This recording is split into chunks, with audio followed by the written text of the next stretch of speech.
There are places on this earth where evil lingers, not metaphorically, not symbolically, but actually, tangibly. Places where tragedy occurred with such intensity that the land itself seems scarred. Where death came so frequently that locals avoid the area after dark.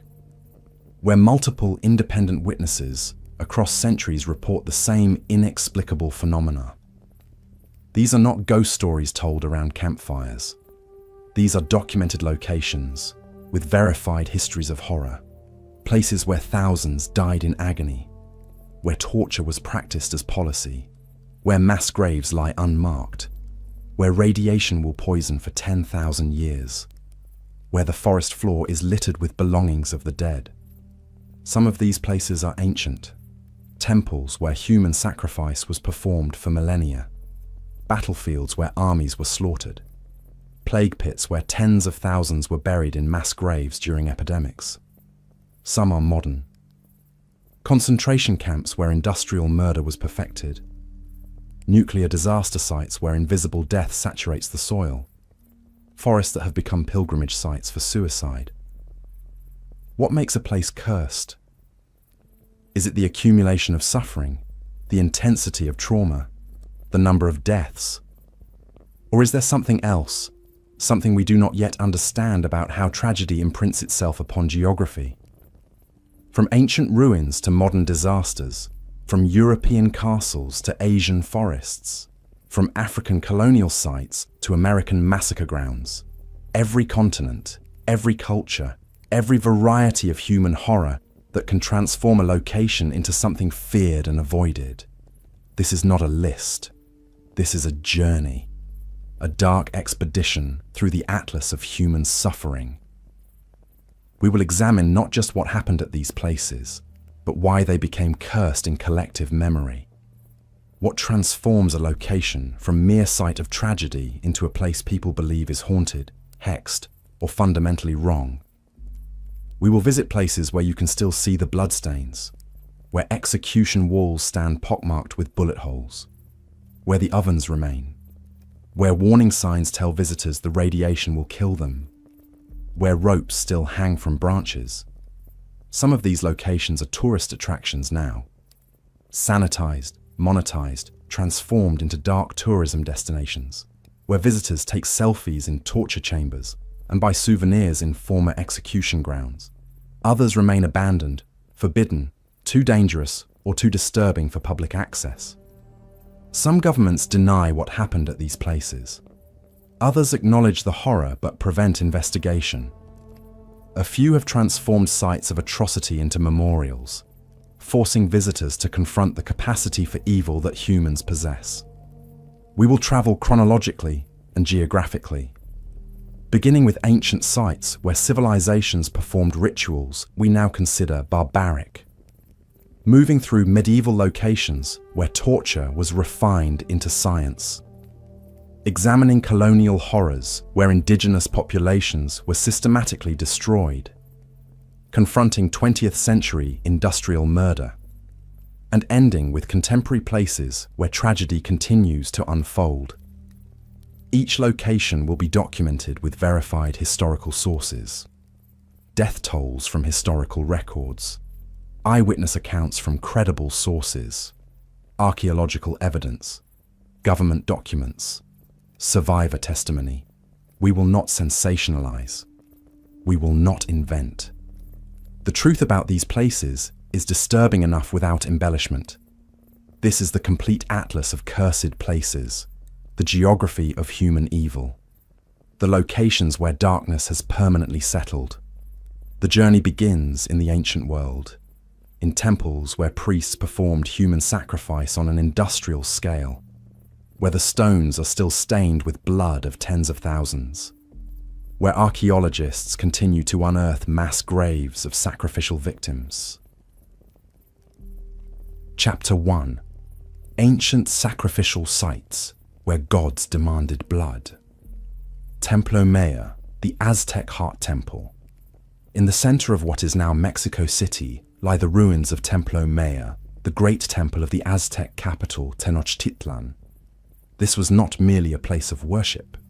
It was an industrial death complex where human sacrifice was performed on a scale difficult to comprehend. When Spanish conquistadors entered Tenochtitlan in 1519, they were horrified by what they found. Bernal Diaz del Castillo, who accompanied Hernán Cortés, wrote detailed accounts of the temple. He described walls encrusted with blood, the smell of death so overwhelming that soldiers vomited, thousands of skulls displayed on racks called tzompantli. The Aztecs believed the sun god Huitzilopochtli required human blood to continue his daily journey across the sky. Without constant sacrifice, the sun would stop rising. The universe would end. This was not metaphor. The Aztecs genuinely believed they were preventing cosmic catastrophe through ritual murder. The scale of sacrifice at Templo Mayor is difficult to establish with certainty. Spanish accounts may be exaggerated, but archaeological evidence supports massive death tolls. The temple compound contained multiple tzompantli, racks displaying thousands of skulls. Excavations have uncovered mass graves. Chemical analysis of temple stones confirms extensive human blood. The most reliable estimates suggest between 10,000 and 20,000 people were sacrificed annually at Templo Mayor during the empire's peak. Over the temple's approximately 200-year existence, hundreds of thousands died there. The mechanics of Aztec sacrifice were brutal. Victims, usually war captives but also tribute from subject peoples and occasionally willing Aztec volunteers, were led up the temple stairs. At the summit, 4 priests held the victim down on a sacrificial stone. A 5th priest used an obsidian blade to cut open the chest. He reached in, tore out the still beating heart, and held it up to the sun. The body was then thrown down the temple stairs. At the bottom, the corpse was butchered. The head was removed and added to the tzompantli. The limbs were distributed to warriors and nobles. Yes, the Aztecs practiced ritual cannibalism, not from hunger, but as a sacrament. Eating the flesh of sacrifice victims was believed to absorb their spiritual power. The temple had 2 shrines at its summit, one dedicated to Huitzilopochtli, god of sun and war, the other to Tlaloc, god of rain and agriculture. Both required blood, but in different ways. Huitzilopochtli preferred warriors. Tlaloc preferred children. Child sacrifice to Tlaloc was performed during drought. The Aztecs believed children's tears brought rain, so they made children cry before killing them. Parents sold children to priests for this purpose. The children were adorned in fine clothing and precious stones, paraded through the city, then taken to mountaintops or caves associated with Tlaloc and sacrificed. If they cried a lot on the way, it was considered a good omen for rain.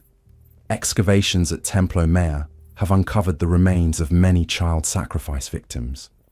Skeletons showing knife marks consistent with heart extraction, some as young as 3 or 4 years old, buried with elaborate offerings, their small bodies placed in urns or directly in the earth beneath the temple. The dedication ceremony for Templo Mayor's expansion in 1487 allegedly involved the sacrifice of tens of thousands over 4 days. Spanish sources claim 80,000, though modern historians consider this exaggerated.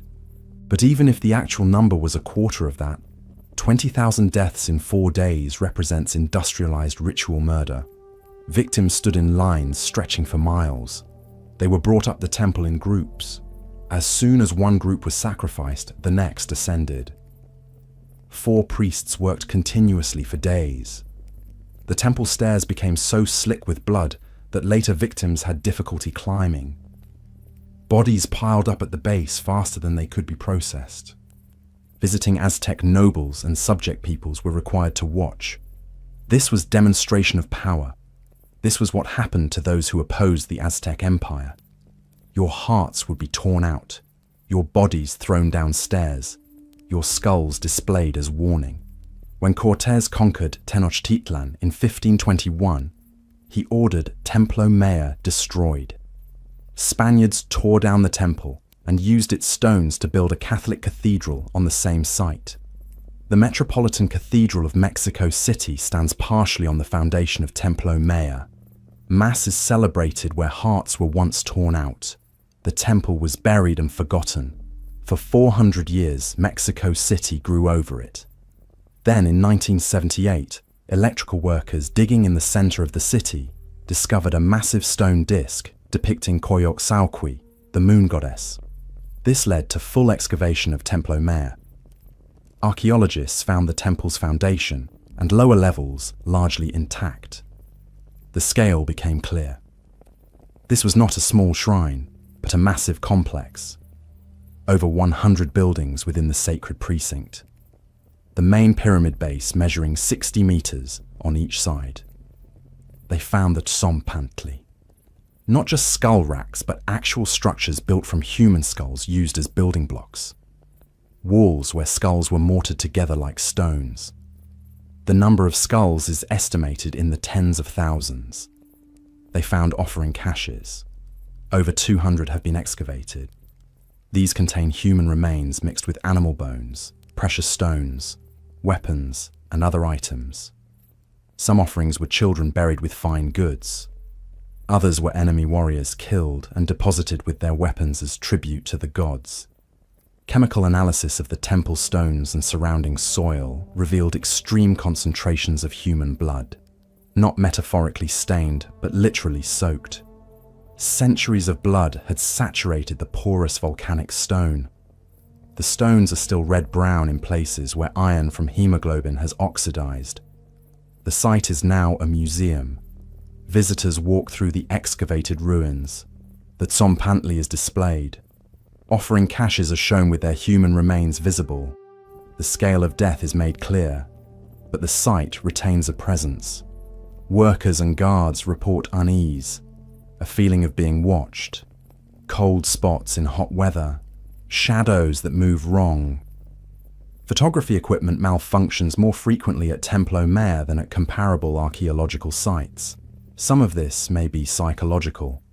Knowing what happened here creates expectation of phenomena. But the consistency of reports across decades and from people who initially knew nothing of the site's history suggests something more. The Aztecs believed places soaked in blood became spiritually charged. That death in such quantities created permanent spiritual effects. Whether one believes this or not, Templo Mayor was certainly soaked in blood. Hundreds of thousands died there. Their hearts were torn out, their bodies thrown downstairs, their heads displayed as warnings. The temple stands in ruins, but the dead remain, in mass graves, in soil saturated with their blood, in stones that witnessed more death than most modern cities have ever seen. Templo Mayor is cursed not because of vengeful ghosts, but because of what it represents. The capacity of religion to justify atrocity, the human ability to convince ourselves that murder is sacred, the industrial scale of ritual killing when theocratic power goes unchecked. The Aztecs are gone, their empire destroyed, their gods no longer worshipped. But the temple remains, a monument to what humans will do when they believe the universe requires blood. Carthage, Tophet of child sacrifice. In Tunisia, near modern Carthage, archaeologists have excavated a burial ground containing the remains of thousands of infants and young children. This is the Tophet, a sacrificial site where Carthaginians are accused of burning their children alive as offerings to the gods Balhaman and Tanit. The Tophet was described by ancient Greek and Roman writers who despised Carthage.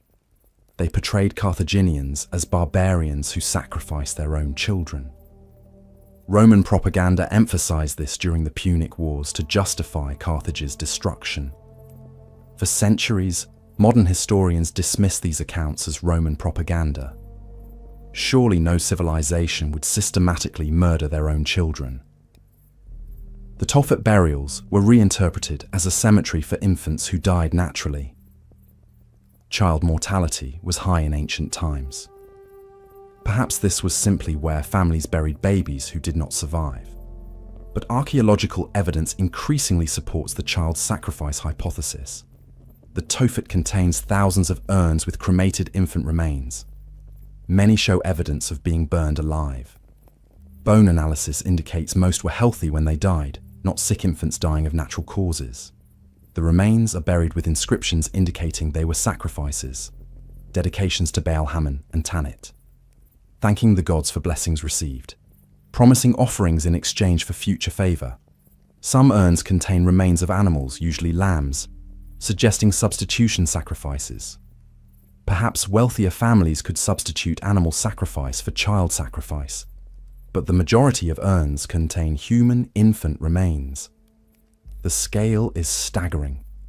The Tophet was in use for over 600 years, from the 8th century BC until Carthage's destruction in 146 BC. During that time, approximately 20,000 infants were sacrificed and buried there. That averages to about 33 child sacrifices per year, though the rate likely varied. Classical sources describe the ritual. The child would be placed in the arms of a bronze statue of Baal. The statue's arms were hinged. A fire burned in the statue's belly. The arms would tip forward, dropping the child into the flames. Musicians played loudly to drown out the screaming. Parents were required to watch without showing emotion. Displaying grief was considered an insult to the gods that would void the sacrifice's efficacy. Some sources claim parents smiled while their children burned, though this may be exaggeration. Why would parents do this? Classical sources suggest it was payment for divine favor. Families who wanted prosperity, military success, or political power sacrificed their firstborn as the ultimate offering. The gods would grant wishes in proportion to the sacrifice's value. Nothing was more valuable than your own child. There is also suggestion of ritual murder during crises. When Carthage faced military defeat or plague, mass child sacrifices were performed to appease the gods and turn fortune.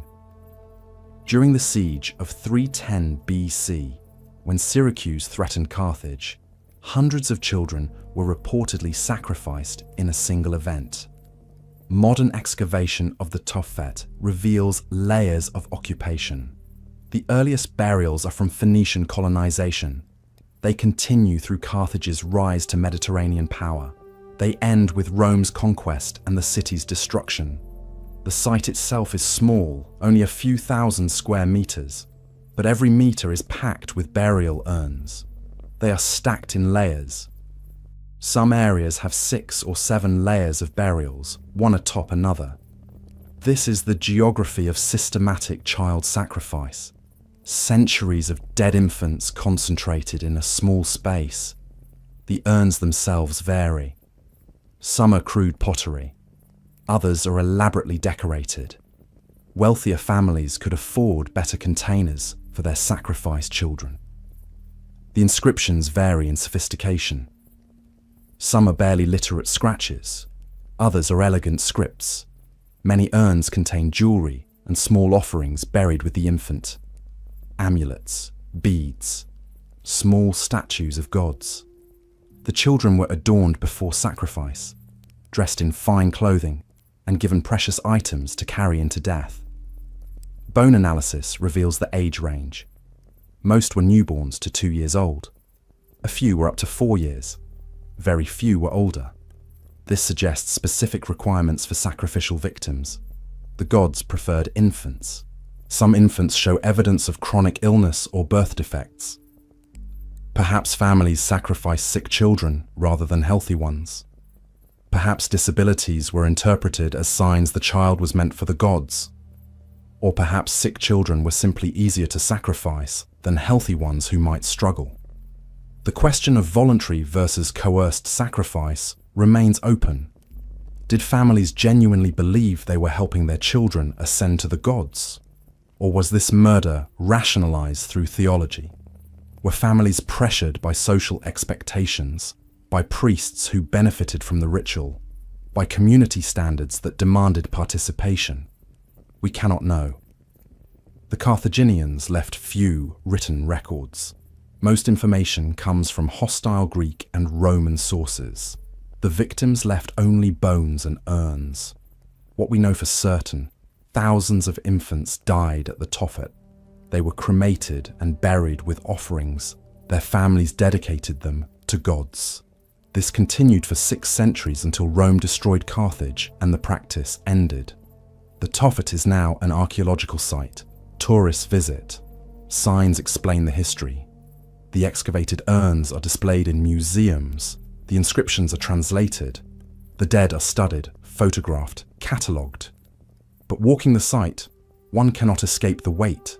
This small plot of ground consumed thousands of children. Their short lives ended in fire.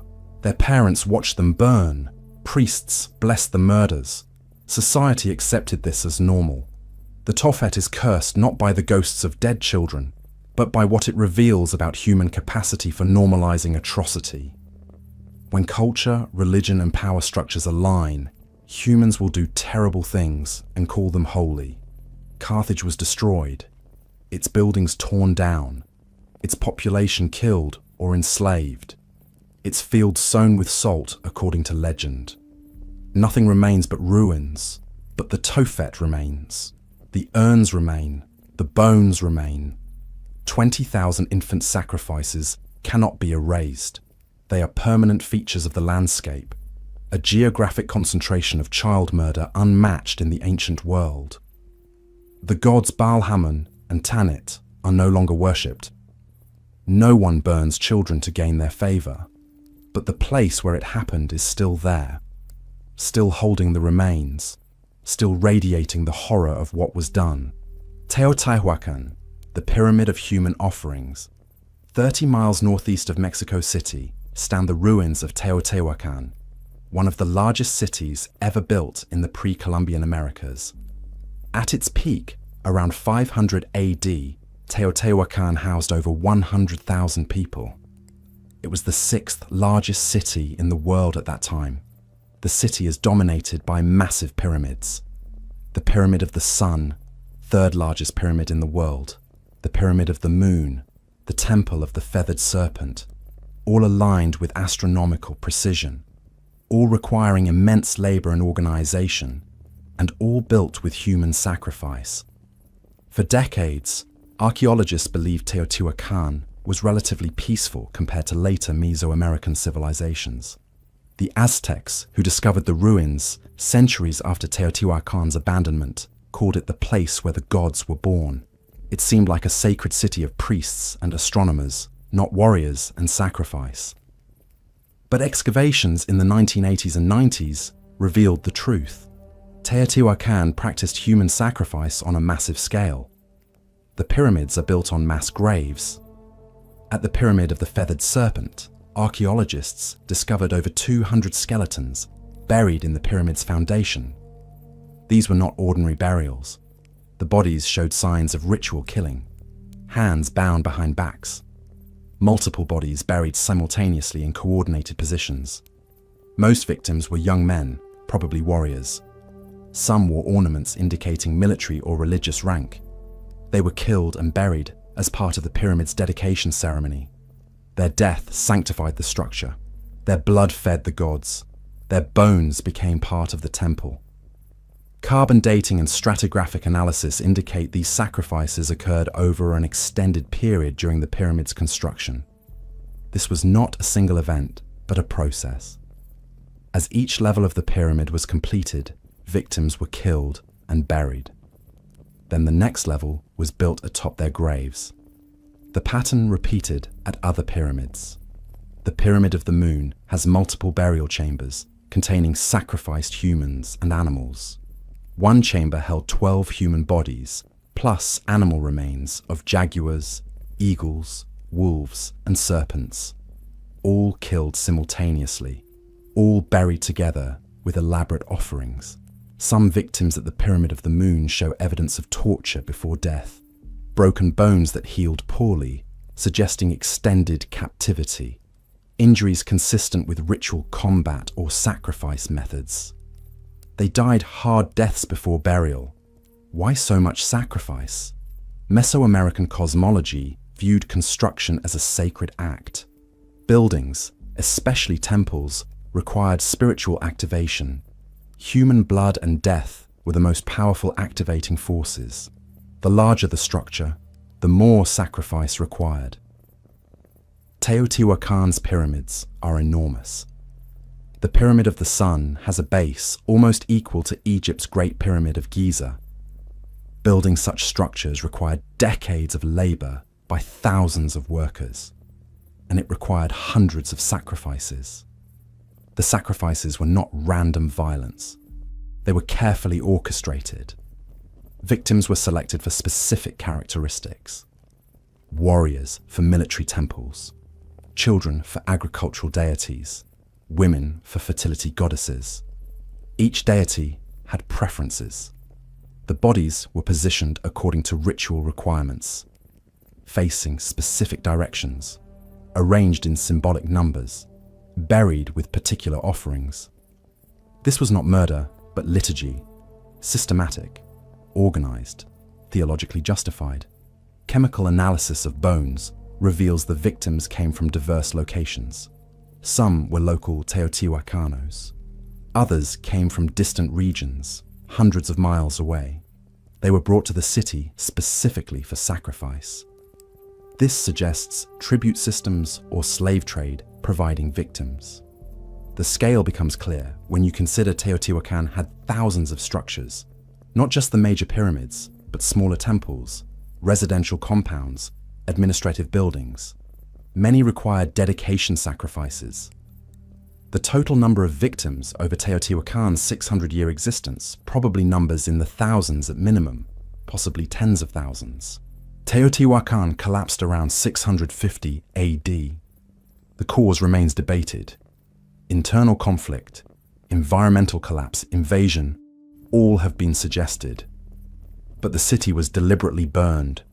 Temples were destroyed. The ruling class was overthrown or fled. Common people remained for a time, then the city was gradually abandoned.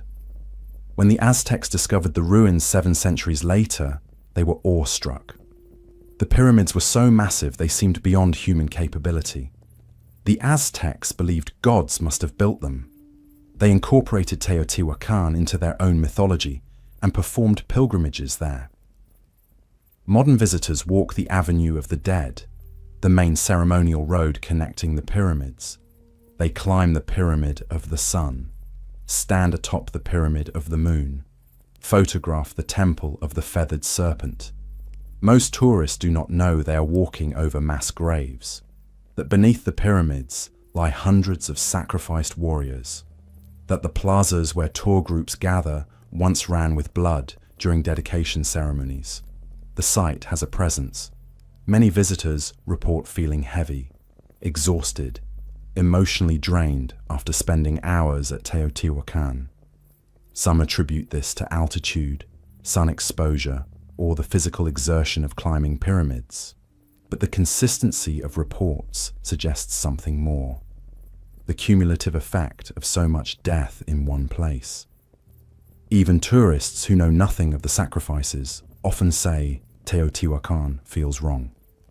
Impressive, yes. Architecturally magnificent, certainly, but wrong. Teotihuacan represents the dark side of monumental architecture. We admire ancient pyramids and temples. We marvel at the engineering. But we rarely ask how many died to build them, how much slave labor was required, how many sacrifices sanctified the stones. At Teotihuacan, the answer is clear. Hundreds were killed to build these pyramids. Thousands more died maintaining the city. The monuments to the gods were built on mountains of corpses. The city is dead, the gods are forgotten. But the bones remain, under every pyramid, in every temple foundation. The bedrock of Teotihuacan's glory is human sacrifice. You can visit the ruins, walk where priests once performed rituals, climb stairs where victims were led to death, stand on platforms where hearts were extracted. The stones remember, not consciously, but they hold the blood of thousands. They were consecrated through murder. and they have never been deconsecrated. Teotihuacan is cursed not because of malevolent spirits, but because of its foundation. The magnificence is inseparable from the murder. You cannot appreciate the architecture without confronting what it cost. This is the pattern we will see repeated across the atlas of cursed places. Beauty built on atrocity. Monuments requiring mountains of dead. Human achievement purchased with human sacrifice. Teotihuacan is merely the beginning. Chapter 2. Medieval torture sites. Where pain was science. Nuremberg torture chamber. The Iron Maiden. Beneath Nuremberg Castle in Germany lies one of the most extensive medieval torture museums in Europe. Dozens of devices preserved from the city's time as a major center of judicial torture. The rack, the wheel, the chair of nails, the heretic's fork, the breast ripper. But the most famous device, the one that draws tourists and appears in every horror depiction of medieval torture, is the Iron Maiden. And it is a fraud. The Iron Maiden, a human-sized coffin lined with spikes so that closing it impales the victim, was never actually used for torture. It was invented in the 19th century as a tourist attraction. Medieval torture was brutal, but the Iron Maiden, specifically, is Victorian Gothic fiction made metal. Yet tourists flock to see it. Photographs are taken. Horror is expressed. The fake device is more famous than the real torture instruments that surround it. This reveals something important about cursed places. Sometimes the horror is real. Sometimes it is invented. But if enough people believe a place is cursed, if enough people visit expecting horror, the place becomes cursed through collective belief. Nuremberg did practice extensive torture. The city was a major judicial center for the Holy Roman Empire. Torture was legal, regulated, systematized. Professional torturers were licensed by the city. They trained apprentices. They had unions. The most common real torture device was the strappado. The victim's hands were tied behind their back. A rope attached to the wrists was thrown over a beam. The victim was hoisted into the air, suspended by arms pulled backward. Shoulders dislocated immediately. Left hanging for extended periods, permanent damage occurred. Weights were sometimes added to the victim's feet, increasing the strain. Or the victim was dropped suddenly, then jerked to a stop. This caused additional damage as the body fell, then snapped back. The rack was used, similar to the Tower of London version. The wheel, where victims were tied to a large wooden wheel and beaten with iron bars, breaking bones systematically. The torturer would break the victim limb by limb, calling out each bone before breaking it.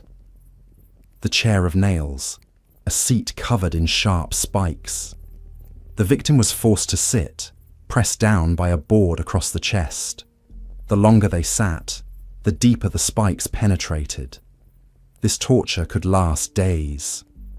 The breast ripper, used specifically on women accused of adultery or abortion. A metal claw, heated red hot, was applied to the breast and pulled, tearing flesh. Nuremberg's torture was judicial, prescribed by law, permitted only after formal accusation, monitored by magistrates, recorded by clerks. The torturer had to follow specific procedures. Each device could be applied for prescribed durations. The victim's responses were noted. This systematization made torture more terrifying, not less. The torturer was not a sadist indulging personal cruelty. He was a professional following regulations. Torture was not chaotic violence, but orderly procedure. You were broken according to law. The Nuremberg torture chamber operated from the 14th century through the 18th century. Thousands passed through it. How many is impossible to determine. Records are incomplete. Many victims were not recorded. Some confessed immediately when shown the instruments. Others endured multiple sessions over days or weeks. Some died under torture, either from shock, blood loss, or infection. Some were released after torture, but died from injuries days later. The torture chamber was in the castle dungeon. No windows, no light except torches. Soundproofed by thick stone walls. Screams could not be heard outside. The torturer and victim were isolated in a small stone room with instruments of measured pain. The psychological effect of entering that room, knowing what awaited, must have been overwhelming. Looking at the rack, seeing the wheel, knowing your body would be broken, that you could confess or endure. That confession might not even save you because after torture, you still face trial and potential execution. The chamber is now a museum. Tourists walk through, read descriptions, see the devices. Photography is permitted. You can stand next to the rack, touch the wheel, but the room feels wrong, cold beyond what stone walls explain. The air is heavy. Many visitors report unease, nausea, desire to leave quickly. Some refuse to enter after seeing the doorway. Photographs taken in the chamber often show anomalies, mists, shadows, orbs, more than typical for underground stone rooms. The percentage of unusual photographs is statistically significant. Guards avoid entering alone. The chamber is checked quickly and superficially. No one wants to spend time there. This is odd because the Iron Maiden, the centerpiece, is fake. The real instruments surround it, but tourists focus on the Iron Maiden. The fraud draws attention, while the actual torture devices are ignored. Yet the curse persists. Perhaps because regardless of the Iron Maiden's fraudulence, real torture happened here. Thousands were broken in this room. The stones absorbed their screams. The floor was soaked with their blood and urine and tears. You cannot sanitize that. You cannot make it tourist-friendly. The museum tries. Descriptive plaques explain historical context. Educational materials discuss medieval justice systems. But standing in the room where it happened, reading cannot diminish the weight. Nuremberg's torture chamber is cursed by truth and by fiction. The real torture that occurred there, and the fake Iron Maiden that symbolizes torture in popular imagination, both contribute to the location's dark energy. This is common with cursed places. History and myth blend. Real atrocity and invented horror reinforce each other. Visitors cannot separate them. The place becomes cursed by accumulated belief as much as by actual events. Nuremberg demonstrates that cursed places are partly geographical, partly psychological. Yes, terrible things happened in this dungeon. But the modern horror also derives from what we bring to the location. Our fears, our fascination with torture, our Gothic imagination. The room is cursed because torture happened there, and because we believe it is cursed. Both are true simultaneously. Bran Castle, Dracula's fortress. In the Carpathian Mountains of Romania stands Bran Castle, marketed worldwide as Dracula's castle. Tour companies promise to show you where Vlad the Impaler lived, where Bram Stoker set his novel, where the vampire sleeps. All of it is false. Vlad III, called Vlad the Impaler or Vlad Dracula, never lived at Bran Castle. He may have visited briefly during military campaigns, but it was never his residence. His actual castle was Panari, 50 miles away, now in ruins. Bram Stoker's novel Dracula describes a castle in Transylvania, but Stoker never visited Romania. He based his description on travel books. The castle in the novel bears no resemblance to Bran. Stoker probably never heard of Bran Castle. Yet Bran Castle is the most visited tourist attraction in Romania. Over 800,000 visitors annually come seeking Dracula. The castle leans into this. Marketing emphasizes vampire connections. The gift shop sells Dracula merchandise. Tour guides tell vampire stories. The castle's real history is less dramatic, but more verifiable. Built in 1377, Bran Castle was a customs fortress controlling trade between Transylvania and Wallachia. It changed hands multiple times. Various noble families owned it. In the 20th century, it became a royal residence for Romania's Queen Marie. After World War II, the communist government seized it. In 2006, it was returned to the royal family's descendants. In 2009, it was sold to a private foundation that runs it as a museum. No torture chambers, no dungeons full of impaled prisoners, no secret passages where vampires hide. Bran Castle is a well-preserved medieval fortress with royal apartments and historical exhibits. But visitors come expecting horror, and they find it. Through belief, through expectation, through the power of association with Dracula. Guards report paranormal activity, doors opening, footsteps in empty corridors, cold spots, apparitions in windows. Are these genuine supernatural phenomena, or are they artifacts of expectation? When you believe a place is haunted, your perception shifts.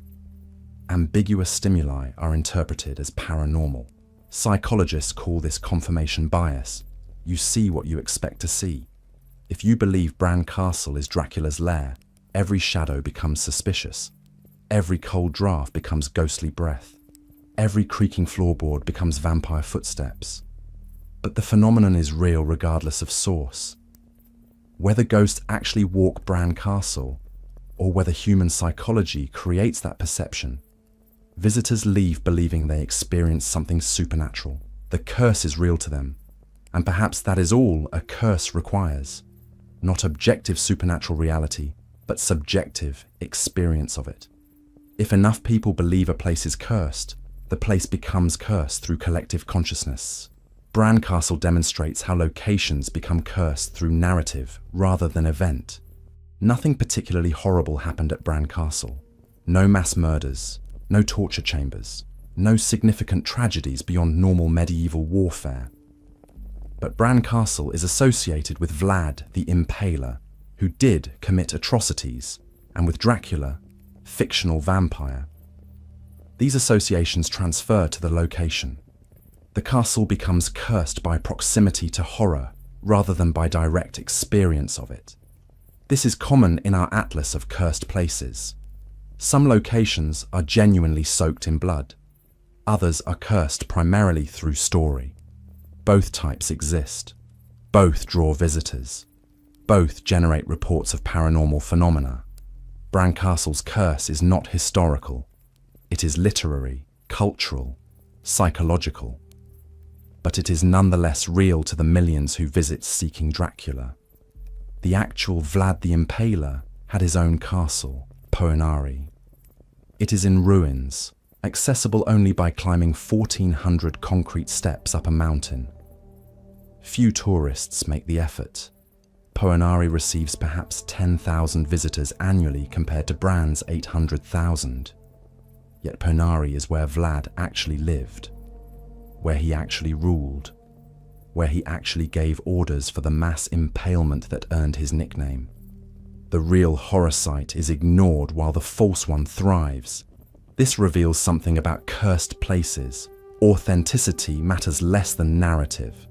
The compelling story attracts attention. The mundane truth, even if more horrific, cannot compete with Gothic romance.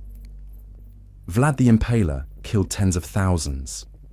His preferred execution method was impalement, forcing a sharpened wooden stake through the victim's body, then erecting the stake so the victim died slowly over hours or days. Contemporary accounts describe forests of impaled victims, 20,000 Ottoman prisoners impaled outside Târgoviște, hundreds of Saxon merchants impaled in Brașov. Vlad's cruelty was not psychopathic, but political. He used terror as governance. Impalement deterred opposition. Public torture enforced loyalty. Vlad ruled through fear, and it was effective. Wallachia under Vlad had extremely low crime rates. No one dared steal when the penalty was impalement. Vlad's methods were extreme, but not unique for his era. Impalement was known throughout Eastern Europe and the Ottoman Empire. What distinguished Vlad was scale. He impaled more people more publicly than any contemporary ruler. This is the real history. Poenari Castle was where Vlad planned these atrocities. But Poenari has no gift shop, no vampire merchandise, no theatrical tours. It is a ruin on a remote mountain, difficult to access, commercially useless. Bran Castle has parking, restaurants, souvenir shops, easy highway access, comfortable tours. It is a successful business, and it is cursed by fiction rather than fact. Both types of curse are valid. Poenari is cursed by actual atrocity. Bran is cursed by cultural mythology. Visitors to each location experience phenomena. Which location is truly more cursed is a philosophical question without clear answer. What is certain? Romania has multiple cursed locations. Bran Castle is merely the most visited. Poenari is more historically significant. And scattered throughout Romania are execution sites, battlefields, massacre locations where real horror occurred. But tourists flock to the castle that never held Dracula seeking the vampire who never existed, and they find him through belief, through expectation, through the power of story to transform geography into mythology. Bran Castle is cursed because we want it to be cursed. We need a Dracula castle. Reality is insufficient. So we create one through collective imagination, and the curse becomes real through that creation. Chapter 3. Colonial atrocities, where empires murdered millions. Congo Free State. The Rubber Terror. Between 1885 and 1908, the Congo Free State was the personal property of King Leopold II of Belgium. Not a Belgian colony, Leopold's private estate. 76 times the size of Belgium itself, over 2 million square kilometers. And Leopold used it as his personal extraction operation. The Congo had rubber, wild rubber vines growing throughout the rainforest. With the Industrial Revolution creating demand for rubber in tires, gaskets, and insulation, Congo rubber became extraordinarily valuable. Leopold established a system of forced rubber collection. Congolese men were required to collect rubber quotas. If they failed, their hands were cut off. If they refused, their villages were burned. If they resisted, they were killed and their bodies mutilated as warnings. The system was enforced by the Force Publique, Leopold's private army of African soldiers under European officers. The Force Publique was given authority to use any means necessary to ensure rubber quotas were met. The result was systematic terror. Villages were held hostage. Men were sent into the forest to collect rubber. If they did not return with sufficient amounts, women and children were killed. To prove they had killed rebels and not wasted ammunition hunting, soldiers had to present severed hands for each bullet used. This created an economy of severed hands. Soldiers would cut off hands of living people to cover ammunition used for hunting or personal purposes. Baskets of smoked hands were collected and counted. Hands became currency in Leopold's Congo. Photographs from the period show these horrors. A father looking at the severed hand and foot of his 5-year-old daughter, killed because he had not met his rubber quota. Congolese men and boys with one hand, the other cut off by Force Publique soldiers. Entire villages burned, inhabitants killed. The death toll is debated. Conservative estimates suggest 10 million Congolese died under Leopold's rule. Some estimates go as high as 15 million. The population of Congo is believed to have halved during Leopold's ownership. How did they die? Some were killed directly by violence, shot, mutilated, burned, but most died from starvation, disease, and societal collapse caused by the rubber terror. Men were forced into the forest for weeks at a time, unable to farm. Villages were burned, destroying food stores. Families fled into deep jungle, where they died of disease and starvation.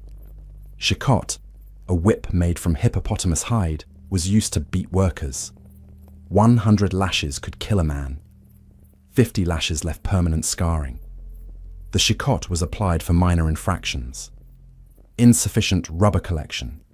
Speaking disrespectfully. Moving too slowly. Women and children were held as hostages while men collected rubber. If men escaped, the hostages were killed. This ensured compliance. A man might risk his own life, but not his family's. Villages that resisted were destroyed completely. The force publique would surround a village and open fire. Everyone killed. Houses burned. The village's neighbors were forced to witness the destruction as a warning. The policy was not secret. Leopold claimed he was bringing civilization to Africa. Christian missions were encouraged. Infrastructure was built, but the infrastructure served rubber extraction. The missions provided cover for atrocity. Reports began reaching Europe. Missionaries were horrified by what they witnessed.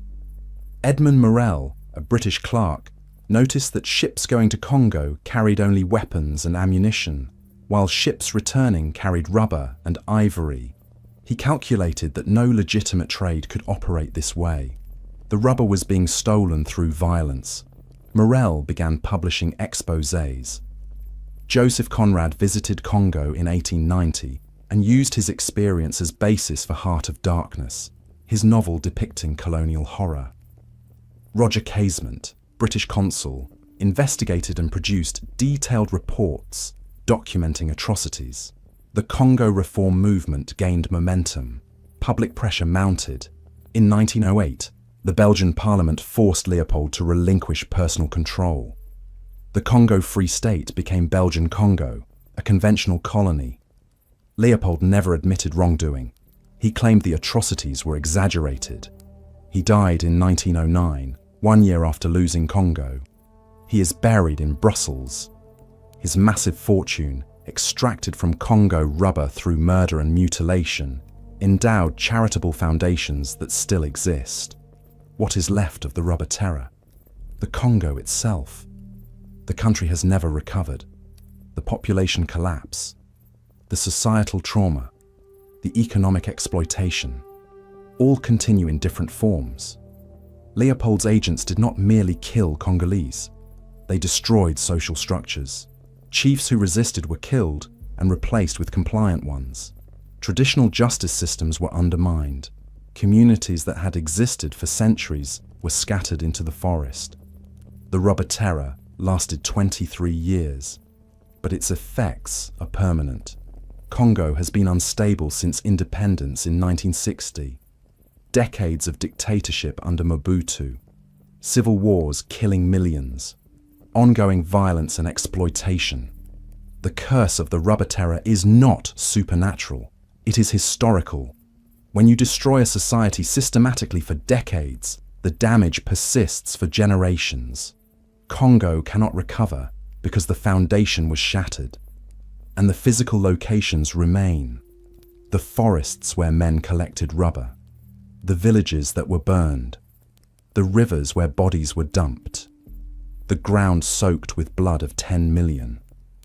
Some sites have been identified, locations of major massacres, villages that were completely destroyed. But most killing sites are unknown. The jungle has reclaimed them. The forests grow over mass graves that will never be found. Visiting Congo today, you walk on cursed ground. The entire country is a crime scene. Everywhere you walk, someone died during the rubber terror. Every village has horror in its history. Every forest path leads to forgotten murder. The curse is not ghosts. It is knowledge. Knowing what happened. Knowing it was deliberate. Knowing the perpetrators were never punished. Knowing the wealth extracted through murder-built institutions still celebrated in Belgium. Leopold's Palace in Brussels is a tourist attraction. His monuments stand throughout Belgium. Streets are named after him. The rubber fortune funded art collections, public buildings, charitable works, all purchased with Congolese blood. And Congo remains one of the poorest countries on earth despite vast natural resources. The exploitation continues under different names. Mining companies extract minerals. Armed groups control territory. The patterns established during the rubber terror persist. This is the curse. Not supernatural vengeance, but historical continuation. The atrocity was so vast, so systematic, so thorough that Congo has never escaped it. The rubber terror created structures of exploitation that survive long after Leopold died. Every Congolese alive today is descended from survivors of the rubber terror. Every family has stories passed down. Grandparents who lost hands. Great-grandparents who watched villages burn. Ancestors who died in the forest collecting rubber. The entire country is cursed, not by magic, by history, by the simple fact that you cannot murder 10 million people without permanent consequences. The land remembers, the people remember. The trauma is inherited. Congo is the world's largest cursed place. Not a single haunted house, not one torture chamber, but an entire nation, heart of Africa, transformed into geography of suffering by one man's greed. Leopold sought rubber. He got it. And in getting it, he cursed a country forever. Haiti, the citadel La Ferrière and slave labor. On a mountaintop in northern Haiti stands the citadel La Ferrière, the largest fortress in the Americas. Massive stone walls, hundreds of cannons, capable of housing 5,000 soldiers plus weapons and supplies for a year-long siege. It was built by former slaves between 1805 and 1820, and it killed approximately 20,000 workers during construction. Haiti was the first nation founded by successful slave revolt. In 1791, enslaved Africans rose up against French colonial rule. After 13 years of brutal warfare, Haiti achieved independence in 1804. The revolution's leader, Jean-Jacques Dessalines, feared French reconquest. He ordered construction of massive fortifications. The greatest was the citadel, built on Bonnet-à-l'Évêque mountain, 3,000 feet above sea level, 10 miles inland from the coast. The location made supply incredibly difficult. Every stone, every cannon, every ounce of supplies had to be carried up the mountain on human backs. There were no roads, no pack animals, only human labor. Workers cut limestone blocks weighing hundreds of pounds. They dragged these blocks using ropes up steep mountain paths. Then they fitted the blocks into walls without mortar. The precision required for structural integrity meant each stone had to be shaped perfectly. The work was done by former slaves who were now technically free but conscripted into forced labor. Dessalines and his successor, Henri Christophe, treated the construction as a military necessity. Workers received minimal food, no pay, brutal discipline. Those who refused or failed were executed. Exact death tolls are disputed. Contemporary accounts suggest 20,000 died during the 15 years of construction. Later historians consider this exaggerated. Current estimates range from 10,000 to 20,000 deaths. They died from exhaustion, from falls carrying stones up mountain paths, from being crushed when stones slipped, from disease in work camps, from summary execution for disobedience. Their bodies were buried around the citadel or thrown into ravines. The irony is profound. Haitians fought a revolution to end slavery. Then their own leaders enslaved them to build fortifications against a French invasion that never came. The citadel was never attacked, never used in war. 20,000 died building a fortress that served no military purpose. Henri Christophe, who ruled northern Haiti from 1806 to 1820 and oversaw most of the citadel's construction, became increasingly tyrannical. He declared himself king, built elaborate palaces, imposed brutal forced labor. When his health failed and a rebellion loomed in 1820, he shot himself with a silver bullet. According to Haitian tradition, Christophe's body was buried in the citadel he had built. The exact location is unknown. Some say he was entombed in a cistern. Others claim he was buried in the walls themselves. His grave has never been found. The citadel stands empty now, a tourist attraction, a UNESCO World Heritage Site. Visitors climb the mountain, tour the massive fortress, photograph the hundreds of cannons aimed at an enemy who never came. But the citadel is haunted by its builders. 20,000 died constructing it. Their bones lie beneath and around the fortress. Their suffering is embedded in every stone. Guides and visitors report phenomena, unexplained sounds, footsteps in empty corridors, shadows that move wrong, temperature anomalies, overwhelming sadness in certain sections. One tunnel, used to store ammunition, is so oppressive that tour groups skip it. The air becomes difficult to breathe. People report chest pressure, anxiety, desperate need to leave. Physical symptoms appear: trembling, nausea, dizziness. Photographs show anomalies: mists forming in clear weather, shadows with no source, orbs clustered in areas where workers died. The citadel's curse is not supernatural vengeance. It is the weight of wasted death. 20,000 died building something unnecessary. Their labor brought nothing. Their sacrifice served no purpose. The fortress is an enormous gravestone for workers who died for nothing. Haiti's history compounds the curse. The country has never recovered from colonialism and slavery. After independence, France demanded compensation for lost slave property. Haiti paid this debt for over a century, crippling the economy. Political instability, dictatorship, poverty, natural disasters have plagued Haiti for 2 centuries. Every problem Haiti faces traces back to slavery and its aftermath. The citadel is a monument to this. It represents how even after freedom, exploitation continued. How leaders who fought against slavery replicated its methods. How the legacy of atrocity persists across generations. Standing on the citadel's ramparts, looking across Haiti, you see a country beautiful and broken. Lush mountains, impoverished villages, the potential and the curse intertwined. The citadel was built to protect Haiti. Instead, it symbolizes how Haiti has always been victimized. By France, by its own leaders, by history itself. The fortress stands, the cannons rust, the walls crack slowly over centuries, but the dead remain, in the mountain, in the stones, in the national memory. Every Haitian knows the citadel's cost. 20,000 ancestors died building it, for nothing. That knowledge is part of national identity.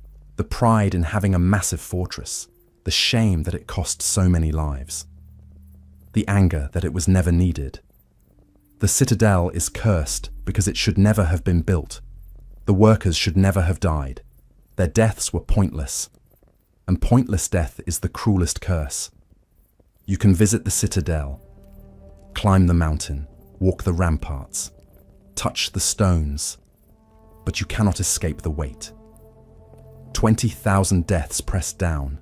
Every stone was carried by someone who died for it. The Citadelle La Ferrière is Haiti's most visited tourist site, and Haiti's greatest monument to wasted life. Chapter 4: Asian Tragedy Sites, where modern horror unfolded. Aokigahara Forest, Japan's suicide forest. At the base of Mount Fuji lies Aokigahara, a forest so dense that sound is muffled, so quiet that visitors report hearing their own heartbeat. 30 square kilometers of twisted trees growing from volcanic rock. No wildlife, no birdsong, just silence, and approximately 100 suicides per year. Aokigahara has been Japan's most popular suicide location since the 1950s. Thousands have died there. Their bodies are found by volunteers who sweep the forest annually. Some bodies are never found, decomposing in dense undergrowth or caves. Why Aokigahara? Multiple factors converge. Location. Easily accessible from Tokyo by train. Symbolism. Mount Fuji is sacred, associated with death and rebirth. Forest density. You can walk 10 meters from the main path and be completely invisible and inaudible. But the primary reason is cultural. Aokigahara became associated with suicide through literature and media. In 1960, Seicho Matsumoto published Kuroi Kaiju, Black Sea of Trees, a novel whose lovers commit suicide in Aokigahara. The book was wildly popular. Suicides in the forest increased. In 1993, Tsurumi Wataru published The Complete Manual of Suicide, which recommended Aokigahara as an ideal suicide location. The book sold over 1 million copies. Aokigahara suicides spiked. The forest became self-reinforcing. People came to die because others had died there. Each suicide attracted more. Media coverage increased awareness. Aokigahara became synonymous with suicide. The forest is marked with signs. In Japanese and English, they read, "Your life is a precious gift from your parents. Please consult the police before you decide to die. Think carefully about your children, your family." These signs include phone numbers for suicide prevention hotlines. Some people call, some turn back, but many continue deeper into the forest. The forest paths are marked with plastic tape. Volunteers searching for bodies follow the tape to avoid getting lost. But the tape serves another purpose. People planning suicide use it to mark their way in. If they change their minds, they can follow the tape back out. Some tape trails end at campsites. People prepare. They bring supplies, tent, sleeping bag, food, water. They camp in the forest for days or weeks, contemplating. Some decide to live and leave. Others die there. The methods vary. Hanging is most common. Plastic bags over the head. Drug overdose. Sometimes violence. Self-inflicted stabbing or cutting. The bodies are found in various states of decomposition, depending on how long they have lain there. Annual searches by volunteers typically find between 50 and 100 bodies, but this is certainly undercount. Bodies in dense undergrowth or lava caves may never be found. The true death toll is unknown. The volunteer searchers include police, firefighters, and community members. They walk the forest in lines, searching off-trail areas. When they find a body, they document location, photograph the scene, and remove the remains. The bodies are taken to a facility near the forest. Japanese law requires someone stay with dead bodies overnight. Volunteers sleep in the same room as the corpses. There are 2 beds, one for the corpse, one for the watcher. The belief is that if the corpse is left alone, its spirit will become angry. Watchers report phenomena, movement from the corpse bed, sounds, objects moving, feelings of presence. Whether these are genuine spiritual activity or psychological effects of spending the night with a corpse is impossible to determine. The forest itself has a presence. Many hikers who have no suicidal intent report extreme unease, depression, anxiety, compulsive thoughts of death. Some people enter the forest for tourism and have panic attacks, fleeing in terror. The silence is oppressive. Volcanic rock absorbs sound. Trees are so dense they block wind. No animals means no rustling, no bird calls, nothing. Just silence. The only sound is your own breathing, your own footsteps on volcanic rock. The trees grow in twisted shapes. Roots cannot penetrate volcanic rock, so they spread across the surface, creating gnarled networks. Trees lean at odd angles, growing around and over each other. The visual effect is disturbing. Nothing grows normally. Compasses malfunction in Aokigahara. The volcanic rock contains high iron content, creating magnetic anomalies. Compasses spin uselessly. GPS works, but older navigation methods fail. This adds to the forest's disorienting effect. Japanese folklore associates Aokigahara with yurei, vengeful ghosts. The belief is that people who die by suicide in the forest become trapped spirits, unable to move on. These spirits lure others to join them. Each death adds to the forest's spiritual population. Whether one believes in Yurei or not, the psychological effect is real. Knowing thousands have died in the forest creates expectation. Walking among trees where corpses hang creates dread. Finding belongings left by suicide victims, clothing, bags, identification, reminds you constantly of death. And belongings are everywhere if you look. Ropes tied to branches, plastic bags, empty pill bottles, tents abandoned mid-setup, notes left behind, some in Japanese, some in English, some in other languages. Aokigahara attracts suicides internationally. The notes are heartbreaking. Apologies to family, explanations of unbearable pain, statements that death is the only solution. Some notes are practical, where to find the body, who to contact. Others are philosophical, reflections on life's meaning, on failure, on hopelessness. Police remove notes when they find bodies. But new notes appear constantly. The forest is littered with final words from people who chose death. Aokigahara is not cursed by external force. It is cursed by human decision. Thousands of people have walked into that forest and chosen not to walk out. Their collective choice has transformed the geography. The forest does not kill. People kill themselves. But the forest facilitates. Its density provides privacy. Its silence provides isolation. Its association with death provides psychological permission. And once the pattern established, it reinforces. Aokigahara is famous for suicide. Fame attracts suicides, which makes it more famous. The cycle continues. Japanese authorities try to discourage suicide tourism. Signs ask visitors to reconsider. Patrols watch for suspicious behavior. But Aokigahara is large, 30 square kilometers. It is impossible to monitor completely. The forest has other uses. Hikers enjoy its unique ecosystem. Lava caves attract spelunkers. Mount Fuji pilgrims pass through. But these uses are overshadowed by death. Aokigahara's curse is ongoing. It is not historical atrocity, but contemporary tragedy. Every year, new bodies are found. Every year, more people choose Aokigahara as their final destination. The forest is beautiful in its way. The twisted trees create alien landscape. The volcanic rock glows red-brown. Moss covers everything in deep green.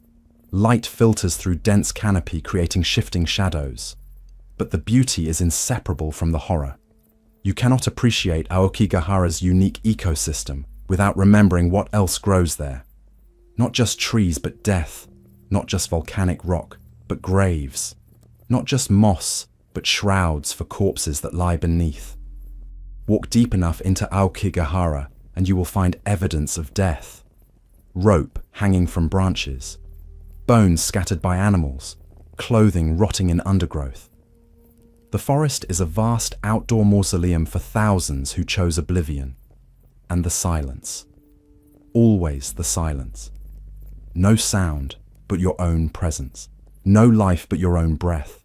Just the awareness that you are walking where thousands came to die, where some are dying now, invisible in the density, making their final choice while you walk meters away. Aokigahara is cursed because we made it cursed. Through literature, through media, through collective association. The forest itself is neutral. Humans brought death, and death accumulated until the forest became defined by it. Now, Aokigahara cannot escape its reputation. It is the suicide forest. That is its identity. That is its curse. And that curse continues claiming victims year after year in endless silence. Unit 731, Japan's biological warfare facility. In Pingfang, a district of Harbin in northeast China, stands a museum documenting one of World War II's most horrific atrocities. This was the site of Unit 731, the Imperial Japanese Army's covert biological and chemical warfare research facility. Between 1936 and 1945, Unit 731 conducted experiments on living human subjects. At least 3,000 people, possibly as many as 10,000, died in these experiments. They were not soldiers. They were civilians, Chinese, Korean, Russian, Mongolian, men, women, children, referred to by researchers as maruta, meaning logs. The commander was Surgeon General Shiro Ishii, a microbiologist who convinced Japanese military leadership that biological weapons could win wars. He was given unlimited funding, authority, and access to prisoners from Japanese occupied territories. What happened at Unit 731 was not war. It was systematic torture disguised as research. Prisoners were infected with diseases to study their progression: plague, cholera, anthrax, typhoid, tuberculosis. Researchers documented symptoms meticulously as prisoners died slowly. No anesthesia, no treatment, just observation until death. Vivisection was performed on living prisoners. Surgeons would dissect them while alive to see how disease affected organs. The subjects were conscious, screaming. The doctors took notes. Frostbite experiments exposed prisoners to extreme cold. Their limbs were frozen, then thawed repeatedly to study tissue damage. Sometimes limbs were amputated while frozen to examine the interior structure. Survivors were used for further experiments. Pressure chamber experiments tested how much atmospheric pressure humans could withstand. Prisoners were placed in chambers. Pressure was increased until their eyes popped from sockets, organs ruptured through body cavities. Flamethrower and grenade tests used live prisoners as targets. Effectiveness was measured by injury patterns. Distance calculations were refined through repeated testing on human subjects. Prisoners were hung upside down to study how long humans survived. They were buried alive to determine time until death. They were injected with animal blood to test cross-species transfusion. Women prisoners were raped to create pregnancies, then infected with syphilis to study venereal disease progression during pregnancy. Forced abortions at various stages allowed examination of infected fetal tissue. Unit 731 was not a rogue operation. It was official Imperial Japanese Army policy. Thousands of doctors, nurses, technicians worked there. They were educated professionals from Japan's best universities. They committed atrocities in the name of science, and they were never punished. When Soviet forces approached Harbin in August 1945, Unit 731 destroyed evidence. They killed remaining prisoners. They dynamited the facility. They burned documents. Ishii ordered all research data destroyed, but the Americans wanted that data. In exchange for immunity from prosecution, Ishii and his researchers gave their biological warfare research to the United States. All Unit 731 personnel were granted immunity.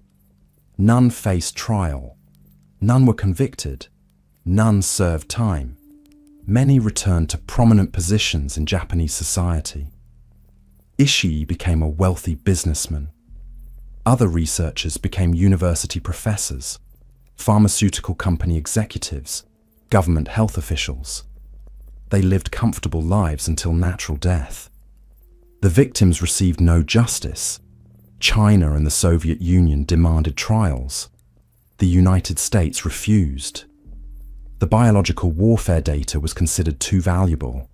American military researchers wanted to know what Unit 731 had learned, so they protected the perpetrators. Japan officially denied Unit 731's activities for decades, called it propaganda, claimed no evidence existed.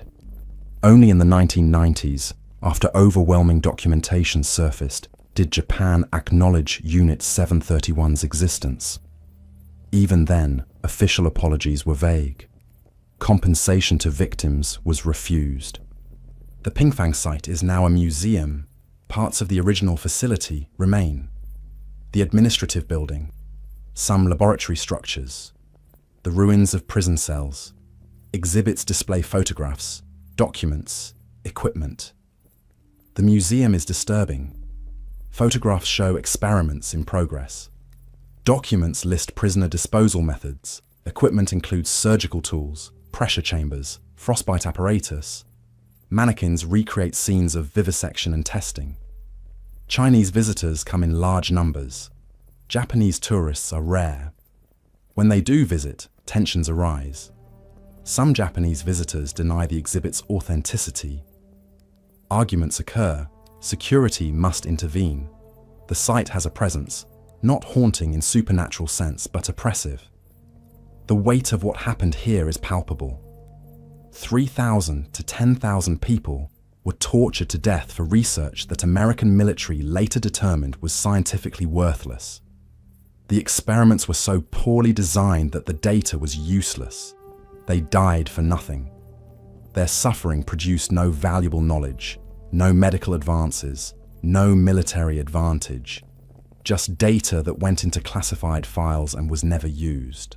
The curse of Unit 731 is not revenge from beyond. It is the living curse of injustice. The perpetrators lived free and prosperous. The victims received no acknowledgement, no compensation, no justice. And the research continues to be classified. American archives holding Unit 731 data remain sealed. Requests for declassification are denied. The information is still considered sensitive. This means the torture continues to serve a purpose. Not scientific, not medical, but political.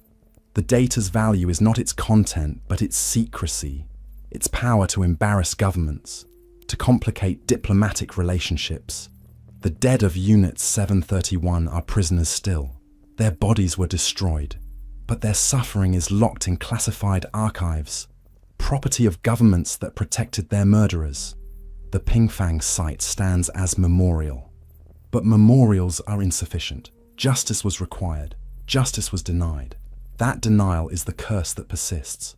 Pol Pot's killing fields. Cambodian genocide sites.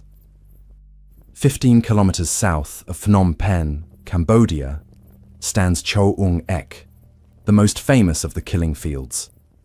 This was an orchard and Chinese graveyard before 1975. Then the Khmer Rouge transformed it into an execution and burial ground. Between 1975 and 1979, approximately 17,000 people were killed at Cho Ung Ek. They were brought from Security Prison 21, also known as S21, in central Phnom Penh. They arrived in trucks, blindfolded and shackled.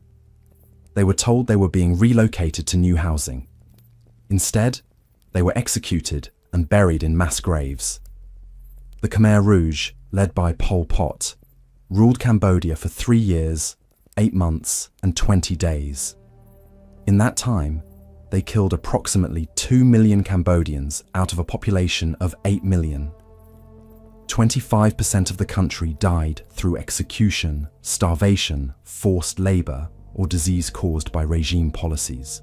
The Khmer Rouge attempted to create an agrarian communist utopia. They emptied cities, forcing entire urban populations into rural labor camps. They abolished money, private property, religion. They executed intellectuals, professionals, anyone who wore glasses suggesting education. Cho Ung Ek was one of over 300 killing field sites across Cambodia, but it was among the largest and most systematically organized. Prisoners were held at S21 in Phnom Penh. This was a former high school converted into a torture and interrogation center. Prisoners were tortured until they confessed to being CIA agents, KGB spies, or traitors to Angkar, the organization. Confessions were always obtained. They were always false. Torture continued until prisoners signed confessions and provided names of co-conspirators. Once confessions were complete, prisoners were loaded onto trucks and driven to Cho Ung Ek for execution. Bullets were too expensive. The Khmer Rouge killed prisoners with improvised weapons, palm tree fronds with serrated edges, farming tools, metal rods. Prisoners were struck on the back of the head, then thrown into pits. Those who did not die immediately were buried alive. The pits were filled with layers of bodies and soil. To drown out screaming, loudspeakers were set up playing revolutionary music. Generators powered lights for night executions. The killing continued 24 hours a day. Children were killed by having their heads smashed against trees. The Khmer Rouge saying was, "To stop the grass from growing, you must remove the roots." This meant killing entire families, including children, to prevent future revenge. One tree at Choeung Ek is marked as the killing tree. Its trunk shows indentations from children's skulls. Blood and brain matter soaked into the bark. The tree still stands. Visitors tie prayer scarves around it. When Vietnamese forces invaded Cambodia in January 1979 and overthrew the Khmer Rouge, they discovered the killing fields. At Choeung Ek, they excavated mass graves. They found approximately 9,000 bodies. Another 8,000 were never found, presumed buried in graves that were not excavated. The bodies showed evidence of the execution methods: skulls with holes, shattered craniums, broken bones, blindfolds and restraints still in place. Many victims had hands tied behind their backs with wire that had cut to the bone. The site is now a memorial. A large stupa, a Buddhist monument, holds over 5,000 skulls exhumed from the mass graves. They are arranged by age and gender. Many skulls show clear execution trauma, holes, fractures. Some have fragments of blindfolds still attached. Walking the grounds of Choeung Ek, you can still find human remains. Bones and teeth surface after rain. Scraps of clothing emerge from the soil. The mass graves have been partially excavated, but much remains buried. Signs mark the locations of mass graves. Grave number 1 contained 166 bodies, no heads. The heads were buried separately. Grave number 5 contained over 400 bodies of women and children. Grave number 13 held 166 bodies of soldiers and officials, found naked and headless. The audio tour provides survivor testimony. Former prisoners from S-21 describe their experiences: the torture, the fear, the moment they realized they were going to die. Very few survived S-21. Of approximately 20,000 prisoners held there, only 12 survived. The site has an oppressive atmosphere. It is not peaceful despite Buddhist monuments and prayer flags.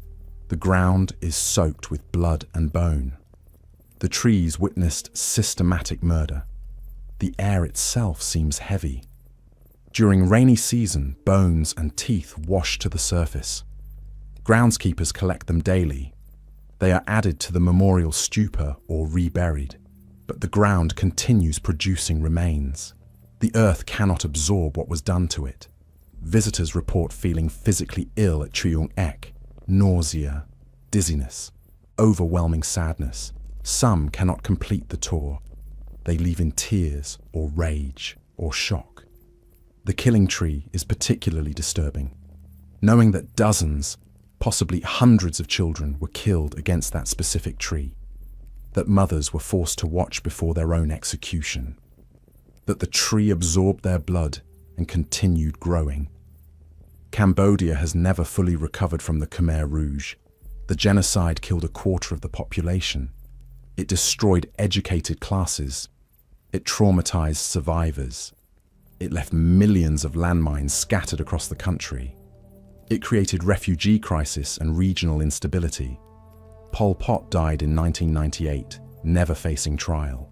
He lived in jungle camps along the Thai border, leading remnants of Khmer Rouge forces. He died of heart failure at age 73. He never expressed remorse. Only a handful of Khmer Rouge leaders have faced trial. The proceedings were delayed for decades. Most perpetrators lived freely. Many held government positions in post-Khmer Rouge Cambodia. Justice came slowly, if at all. The killing fields are cursed not only by what happened, but by what did not happen afterward.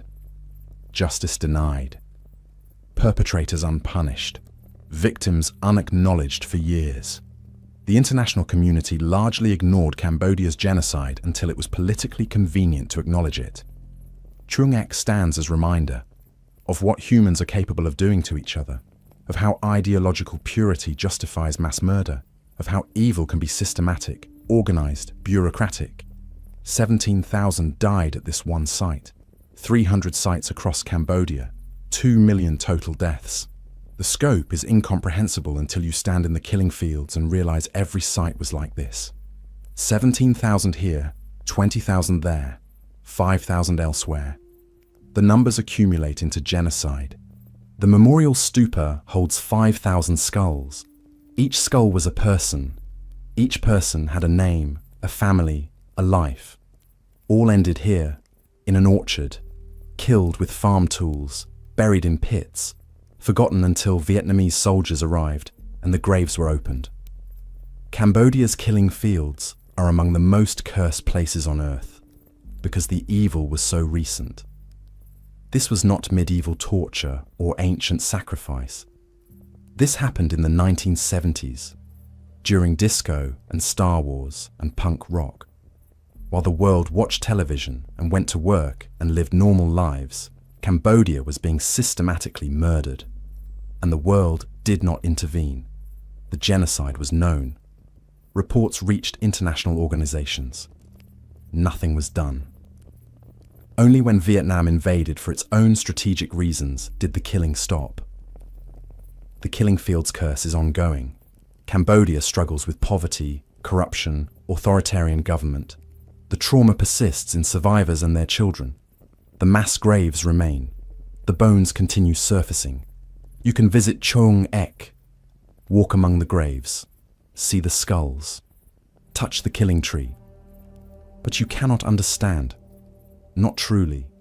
The scale of horror exceeds human comprehension. 17,000 is a number. But standing there, knowing each one died screaming, knowing children were smashed against trees, knowing all of it was documented and photographed and recorded by perpetrators who believed they were building utopia, the mind rejects it. Yet it happened. The evidence is undeniable. The killing fields are real. The skulls are real. The bones in the soil are real. This is what makes it cursed. Not supernatural evil, but human evil. The kind that keeps happening. That happened in Cambodia, that happens elsewhere. That could happen again. The killing fields stand as warning. This is what ideology without mercy produces. This is what absolute power enables. This is what happens when human life becomes obstacle to political vision. Cambodia cannot forget. The survivors cannot forget. The dead cannot be forgotten. The killing fields ensure memory persists. Cursed ground. Cursed history. Cursed future built on foundation of mass graves. Chapter 5. Eastern Europe, where the 20th century's greatest horrors unfolded. Chernobyl, the poisoned zone. On April 26, 1986, at 1:23 in the morning, Reactor 4 of the Chernobyl nuclear power plant exploded. The explosion released 400 times more radiation than the Hiroshima bomb. 30 people died in the immediate aftermath. Thousands more died from radiation-related illness in the following years. The true death toll may never be known. The area surrounding Chernobyl is now the exclusion zone, a 30-kilometer radius where human habitation is prohibited. It will remain lethally radioactive for 10,000 years. This is not hyperbole. The half-life of plutonium-239 is 24,000 years. Areas of the exclusion zone will not be safe for human life until the year 12,000. Chernobyl is cursed not by ghosts, but by physics, by invisible particles that destroy cells, by radiation that will outlive civilizations. The explosion occurred during a safety test. The reactor operators, following a flawed test protocol, disabled safety systems. When they attempted to shut down the reactor, a power surge caused fuel rods to fracture. Steam pressure built instantly. The reactor exploded. The explosion blew off the reactor's 1,000-ton lid. It exposed the reactor core, releasing radioactive material directly into the atmosphere. The graphite moderator caught fire, burning for 10 days, continually releasing radiation. The Soviet government initially concealed the disaster. They evacuated the nearby city of Pripyat 36 hours after the explosion. 50,000 people were told to pack for 3 days. They never returned. Firefighters and plant workers fought the fire without adequate protection. They received lethal doses of radiation. 28 died within weeks from acute radiation sickness. Their bodies were buried in lead coffins because they were so radioactive they could not safely be cremated or buried in conventional graves. The liquidators, cleanup workers sent to deal with the disaster numbered over 600,000. They removed contaminated soil. They built the sarcophagus, a steel and concrete structure encasing the destroyed reactor. They worked in shifts measured in seconds or minutes, the maximum exposure they could receive without immediate death. Many liquidators died young from cancers and other radiation-related illnesses. The Soviet government provided minimal support. Most were never compensated. They were heroes who saved Europe from even greater catastrophe, and they were discarded afterward. The exclusion zone is now a wasteland. The city of Pripyat stands frozen in time. Apartment buildings with belongings still inside, schools with books open on desks, an amusement park that opened briefly before evacuation, the Ferris wheel now a rusting icon of the disaster. But Pripyat is not empty. Looters stripped valuable materials despite radiation. Homeless people and thrill seekers illegally entered the zone. Some elderly evacuees returned, preferring to die on their land than live elsewhere. And wildlife thrives. With humans gone, animals flourish. Wolves, bears, lynx, wild boar, deer. The exclusion zone has become an unintentional nature preserve. But the animals are radioactive. They carry contamination in their bodies. Their populations show genetic mutations. The radiation is invisible but omnipresent. It accumulates in soil, water, vegetation. It concentrates in fungi and moss. It enters food chains. Animals eating contaminated plants become contaminated. Predators eating contaminated prey accumulate higher doses. The most contaminated areas are called hotspots. The red forest, where trees turned red and died from acute radiation exposure, was bulldozed and buried, but the soil remains lethally radioactive. Standing in the red forest area for 1 hour delivers a lethal dose of radiation. The reactor itself, now encased in the new safe confinement structure completed in 2016, remains too radioactive to approach. The original sarcophagus, hastily built in 1986, was deteriorating, at risk of collapse. The new structure is designed to last 100 years, after which another solution will be needed. Inside the reactor, the elephant's foot, a mass of melted nuclear fuel and concrete, formed after the explosion. It is one of the most radioactive objects on Earth. In 1986, 5 minutes of exposure was fatal. Today, it remains extremely dangerous. Photographs of it had to be taken with remote cameras because human proximity is impossible. Chernobyl continues to kill, not dramatically, not visibly, but steadily, through increased cancer rates in the surrounding region, through birth defects in children born after the disaster, through genetic damage that will persist for generations. The Ukrainian and Belarusian populations living near Chernobyl show higher rates of thyroid cancer, leukemia, and other radiation-related diseases. Children born years after the disaster have higher rates of birth defects. The damage is ongoing. Tourism to Chernobyl began in 2011. Tour companies offer day trips into the exclusion zone. Visitors wear dosimeters to monitor radiation exposure. They visit Pripyat. They photograph the abandoned city. They take selfies in front of the reactor. This is dark tourism at its most literal. Tourists are paying to visit an active disaster site that is slowly killing them. The exposure is low, equivalent to a few X-rays. Probably safe for a day visit. But the cumulative effect of thousands of tourists is unknown. Some tour guides are former evacuees. They show visitors their old homes, point out their schools, explain what life was like before the explosion. They speak about the disaster matter-of-factly. This is their history. This is what happened. Others find the tourism ghoulish. Chernobyl is not a theme park. It is a place where people died and continue dying. It is a wound in the landscape that will not heal for 10,000 years. The exclusion zone is cursed because the curse is permanent. Temporary curses can fade. Auschwitz's gas chambers no longer kill. The killing fields no longer execute. But Chernobyl will remain deadly long after every current human is dead.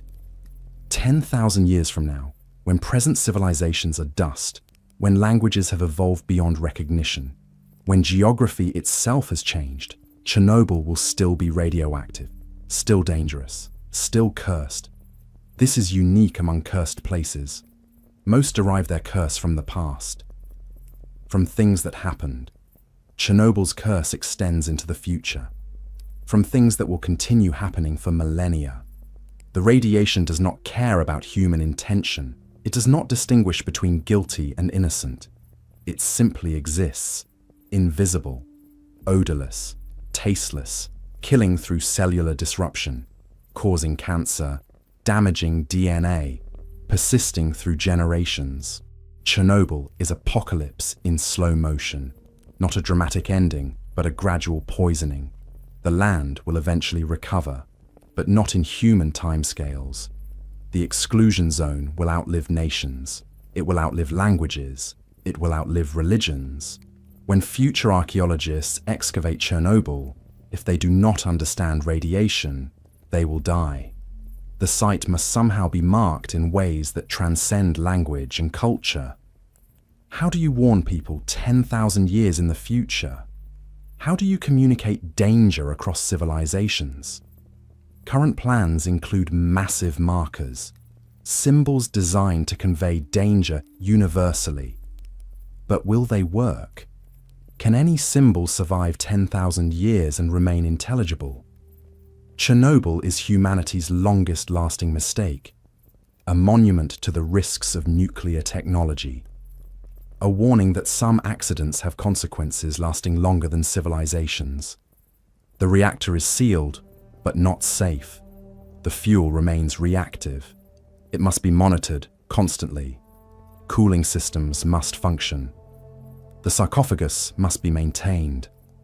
This requires ongoing human attention for centuries at minimum.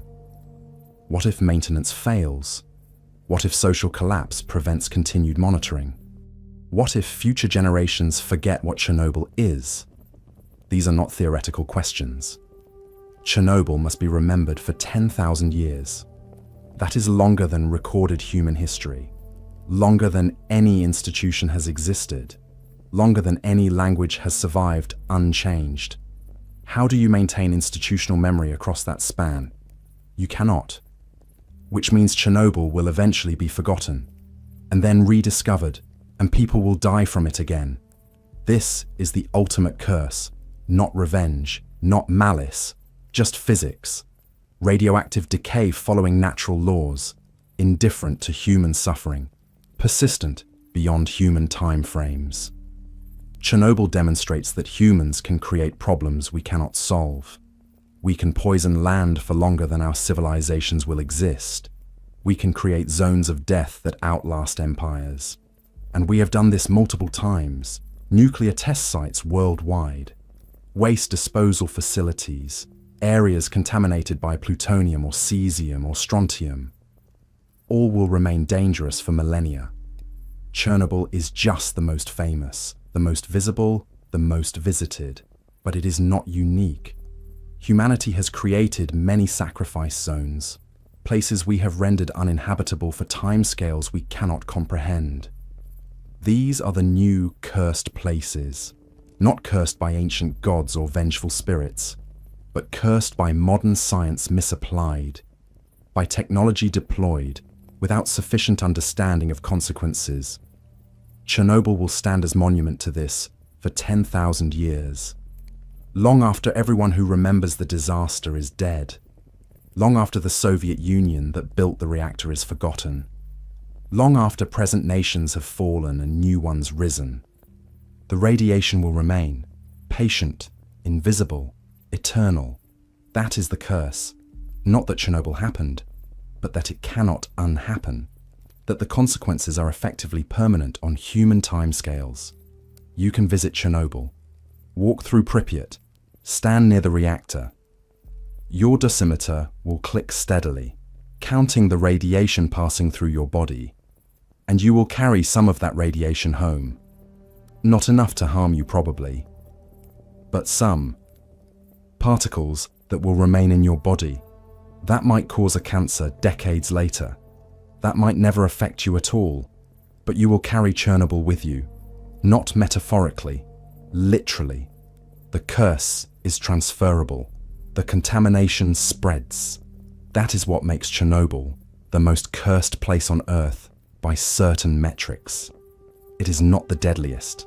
It is not the most evil, but it is the most permanent, the most inescapable, the most truly and literally cursed for timescales that dwarf human civilization. 10,000 years. The poison endures. The zone remains. The curse continues. Nothing can be done about it.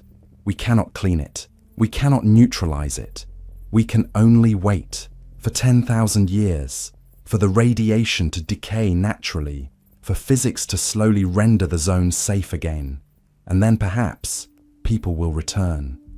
If anyone remembers it was ever dangerous, if institutional memory survives, if the warnings are understood, or perhaps they will return ignorant and die, and wonder why this place kills them, and perhaps conclude it is cursed by gods, by spirits, by ancient evils. They will be right. It is cursed, just not by anything supernatural, by human error, by political pressure, by flawed design, by ignored warnings, by radiation, which is curse enough. Chapter 6. Middle East and North Africa, where ancient and modern horrors collide. Tadmor Prison, Syria's torture complex. In the Syrian desert, near the ancient ruins of Palmyra, stood Tadmor Prison. Between 1980 and 2011, this was Syria's most notorious detention facility. Tens of thousands passed through its gates. Many never left. Tadmor was not merely a prison. It was a systematic torture complex where the Syrian government disappeared political opponents, Islamists, communists, democracy activists, Kurds, anyone who threatened Assad family rule. The prison was built in 1930 during the French Mandate, but it gained its reputation for horror under Hafez al-Assad's regime. After a 1980 assassination attempt on Assad, government forces responded with the Tadmor prison massacre. On June 27, 1980, government forces entered Tadmor prison and opened fire on prisoners. Between 500 and 1,000 prisoners were killed in hours. They were machine-gunned in their cells. The bodies were buried in mass graves in the desert. The massacre was not officially acknowledged for decades. Survivors of Tadmor describe conditions that constitute torture. Cells designed for 40 prisoners held 200. Food was minimal, water scarce, sanitation non-existent. Disease was rampant. Medical care was denied. But the physical conditions were not the worst aspect. The systematic torture was. New prisoners were welcomed with al-Farouj, the chicken. The prisoner was bent backward until his head touched his feet, then tied in that position for hours. Bones broke. Spine damage was permanent. There was the dewlap, the tire. Prisoners were forced into a tire, then beaten with clubs. The tire prevented escape or defense. Beatings continued until unconsciousness. There was the Syrian chair. a metal chair that bent the prisoner's spine backward past breaking point. Victims were left in the chair for hours. Permanent paralysis was common. Electric shocks were applied to genitals, fingers, toes. Prisoners were hung by their wrists for days. Nails were extracted. Skin was burned with cigarettes and heated metal. Rape was systematic. Male and female prisoners. Guards used rape as routine interrogation method and as punishment for any infractions. Prisoners could hear others being tortured. Screams echoed through the prison 24 hours a day.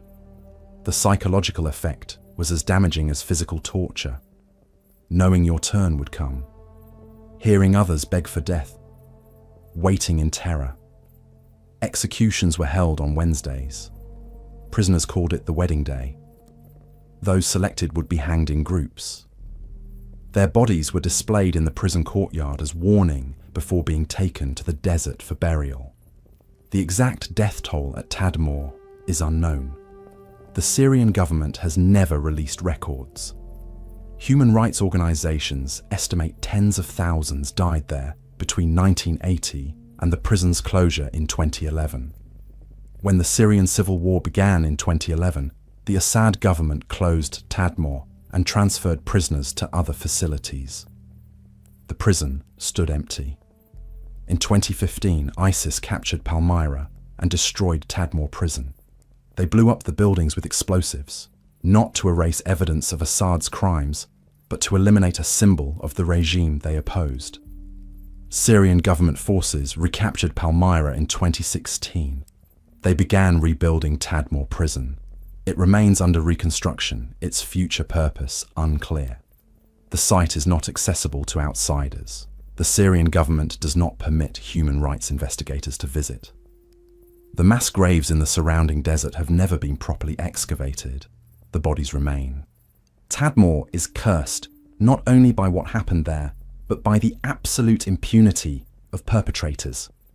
No one has been prosecuted for Tadmor's atrocities. The guards, the administrators, the officials who ordered torture, all remain free. Many continue working in Syria's security apparatus. Some have been promoted. Their experience at Tadmor is considered proof of loyalty, not evidence of crimes. This impunity is the curse that persists. The torture continues at other Syrian facilities.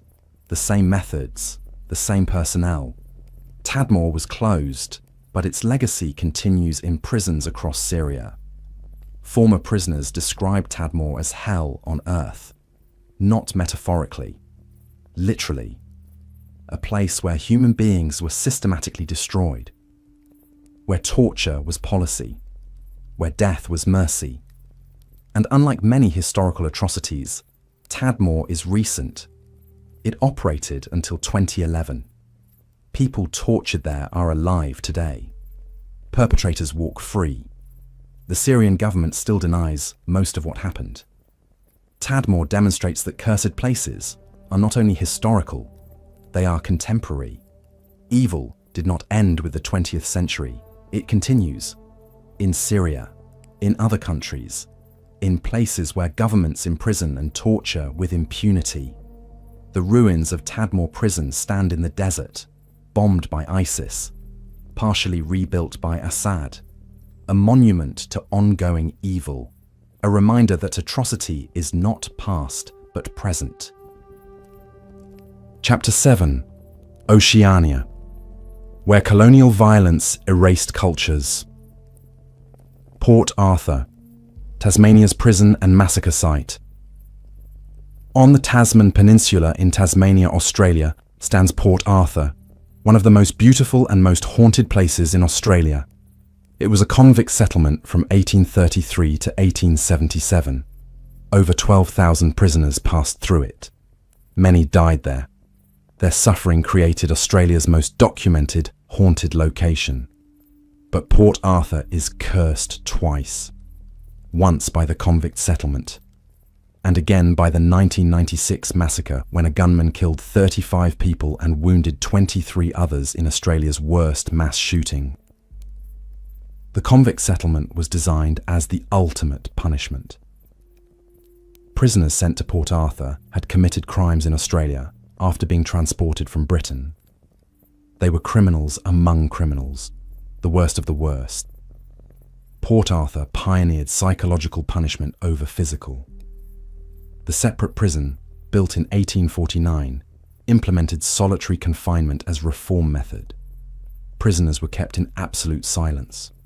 They wore hoods when moved so they could not see. They were forbidden to communicate. The theory was isolation would prompt reflection and repentance. In practice, it drove men mad.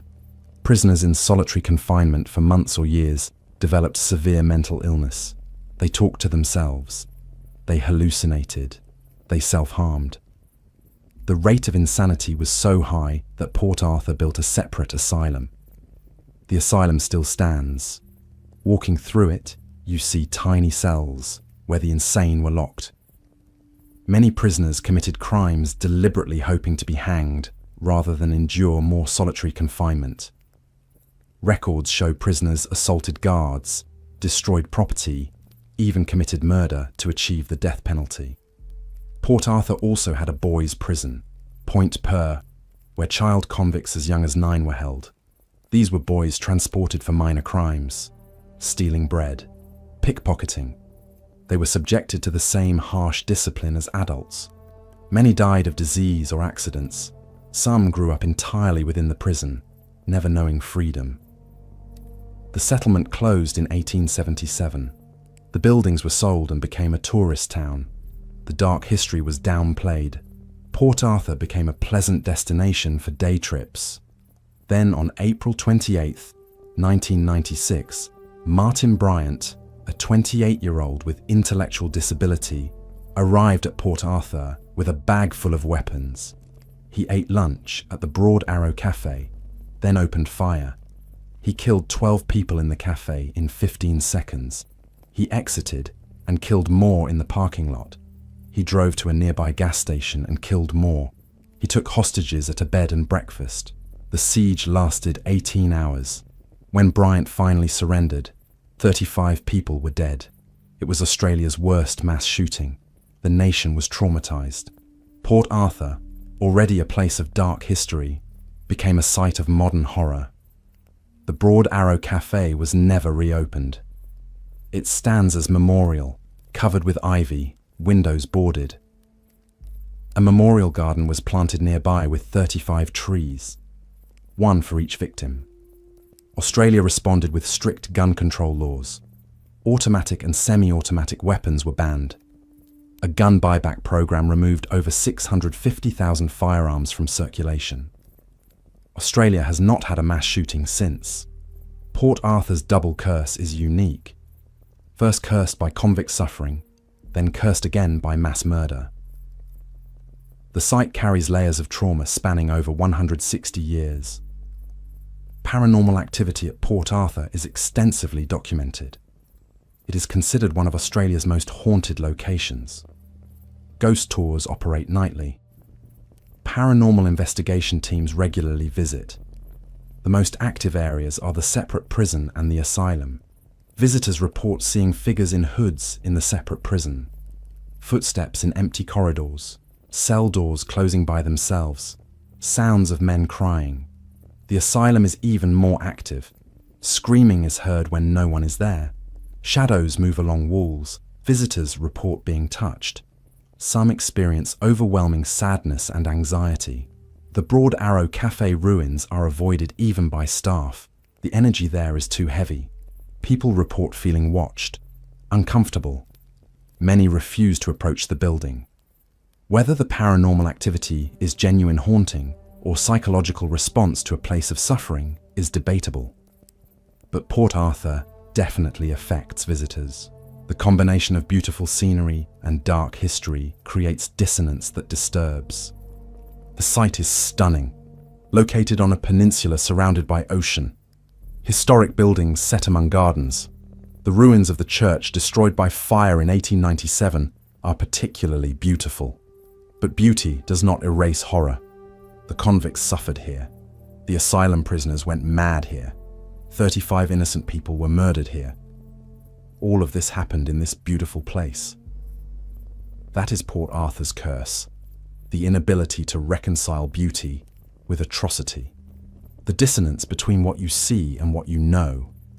Walking Port Arthur, you pass families on vacation, children run across lawns, tourists photograph ruins. It is a pleasant destination until you remember what happened here. The convict cells where men went insane are now museum exhibits. The asylum where prisoners screamed is now tourist attraction. The cafe where 35 died is memorial garden. Port Arthur has been transformed from prison to tourist site to massacre memorial. Each layer of history adds to the curse. Each tragedy compounds the previous one, and the curse persists, not as supernatural vengeance, but as memory that cannot be escaped. Port Arthur will always be defined by suffering, by convict brutality and mass murder, by 12,000 prisoners and 35 victims. The site administration tries to balance tourism with respect. They educate visitors. They maintain memorials. They acknowledge the dark history. But fundamentally, Port Arthur remains a place where terrible things happened. Multiple terrible things. Across decades and centuries, the suffering has soaked into the stones. The trauma has marked the landscape. You can visit Port Arthur, tour the prison, walk the asylum, see the memorial, but you cannot escape the weight, the accumulation of horror, the layers of curse. Port Arthur is beautiful, and Port Arthur is cursed. Both are true. Neither cancels the other. They coexist in uncomfortable tension that will never be resolved. What have we learned? That evil is not aberration but pattern. That atrocity repeats across cultures and centuries. That humans consistently create hells on earth and call them necessary. That cursed places serve as evidence, not of supernatural forces, but of human capacity for horror. They prove we can systematically destroy each other, that we have done so repeatedly, that we will likely continue, that memory matters. Cursed places exist because we remember. If we forget, the curse fades, but the risk of repetition increases. Cursed places are collective memory made geography. That justice matters. Curses strengthen when crimes go unpunished. They weaken, though rarely disappear, when accountability is achieved. That places absorb suffering, whether through physical contamination, spiritual imprinting, or psychological association. Locations where intense suffering occurred retain that history. They cannot be cleansed through time alone. The world's most cursed places are not anomalies. They are pattern. They are humanity's shadow-made geography. They are what we do when we forget that other humans are human. This is the complete atlas of cursed places, the geography of human evil, the locations where darkness has permanently settled. May we remember them, and in remembering, may we do better, though history suggests we will not.